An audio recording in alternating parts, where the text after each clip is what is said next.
What if the next billion-dollar idea was sitting on a beat-up laptop in a dusty garage? This is the incredible story of a teenager who turned a single spark of curiosity into a multi-million-dollar app without investors, without a fancy office, and without even his own bedroom. The summer heat in Austin, Texas, felt heavy, but 16-year-old Ethan Rivera barely noticed. While other teens biked to the pool, Ethan carried his secondhand laptop to his grandma's tiny garage. The walls smelled of old paint and motor oil. His desk was an overturned crate. But to Ethan, it was a launchpad. He had one dream: build an app that solved a problem he faced every day: finding a safe, free place to study after school. Ethan's parents worked 2 jobs and couldn't afford tutoring or private classes.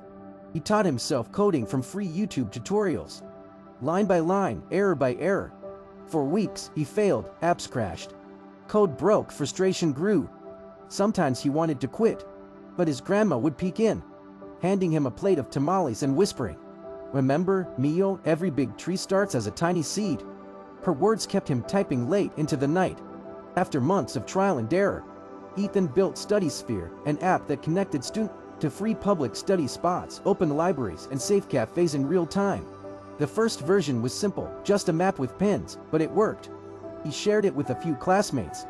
By the next morning, his phone exploded with messages. "Hey, my cousin wants in. Can you add my city?" Word spread like wildfire. Ethan added new features, live seat availability, study group chats, even free tutoring sessions. Within 3 months, local media called him the kid who hacked homework. Investors sent emails offering seed funding. But Ethan refused to sell early. Instead, he stayed in the garage, polishing every detail, determined to keep the app free for students.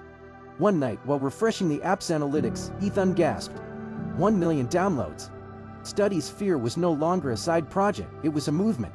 Soon, a major tech company offered a multi-million-dollar acquisition deal, but with a clause that guaranteed the app would remain free for all students. Ethan accepted, ensuring kids everywhere could find a safe place to learn. When the deal closed, Ethan walked out of that same garage, tears in his eyes.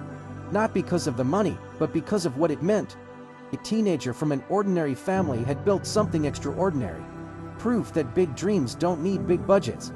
Today, Ethan still mentors young coders, reminding them that success doesn't start in Silicon Valley. Sometimes it begins with an old laptop, a quiet garage, and the courage to keep typing when everyone else is asleep.